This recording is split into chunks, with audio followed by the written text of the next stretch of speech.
নমস্কার, আমি কৃপা সিন্ধু বসু। আজকে তোমাদের আমি যে ক্লাসটা করাবো সেটা হচ্ছে ত্রিকোণমিতি রিলেটেড কিছু ফর্মুলা। যে ফর্মুলাগুলো তোমরা না শিখলে ত্রিকোণমিতিতে প্রবলেমগুলো সলভ করতে পারবে না। আমি ত্রিকোণমিতি রিলেটেড ফার্স্ট তোমাদের একটা ফর্মুলা শেখাচ্ছি, তোমরা সেটা লক্ষ্য করো। ফার্স্টে আমাদের একটা ফর্মুলা মনে রাখতে হবে, sine square theta plus cos square theta equal to 1।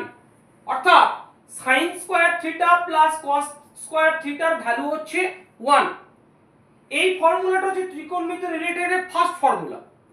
কিন্তু এক্সামের সময় যদি তোমরা ফর্মুলাটা ভুলে যাও তাহলে কি করে প্রুফটা নিজেরাই করে এই ফর্মুলাটা তোমরা তৈরি করতে পারবে সেটা তোমাদেরকে আমি শেখাচ্ছি। আমরা জানি sin স্কয়ার থিটা মানে কি। sin স্কয়ার থিটা মানে হচ্ছে যে sin থিটা মানে হচ্ছে পারপেন্ডিকুলার বাই হাইপোটেনিয়াস তার স্কয়ার, আর cos থিটা মানে হচ্ছে বেস বাই হাইপোটেনিয়াস। আর যেহেতু এটা cos স্কয়ার থিটা বলেছি সেইজন্য বেস বাই হাইপোটেনিয়াস এর স্কয়ার হবে। এখন পারপেন্ডিকুলার বাই হাইপোটেনিয়াস তার স্কয়ার মানে হচ্ছে perpendicular square by hypotenuse square plus base by hypotenuse তার স্কয়ার মানে হচ্ছে বেস তার স্কয়ার বাই হাইপোটেনিয়াস স্কয়ার।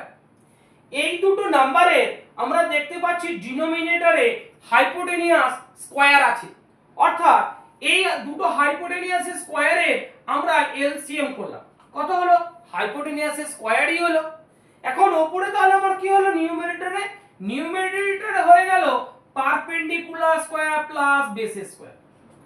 আমরা পিথাগোরাস থিওরেম থেকে আমরা জানি যে perpendicular square plus base square মানে হচ্ছে হাইপোটেনিয়াস স্কয়ার। এই পিথাগোরাস থিওরেমটা এইখানে যদি আমরা অ্যাপ্লাই করি তাহলে হবে hypotenuse square by hypotenuse square, অর্থাৎ hypotenuse square by hypotenuse square মানে কত? মানে হচ্ছে 1। অর্থাৎ আমরা যখন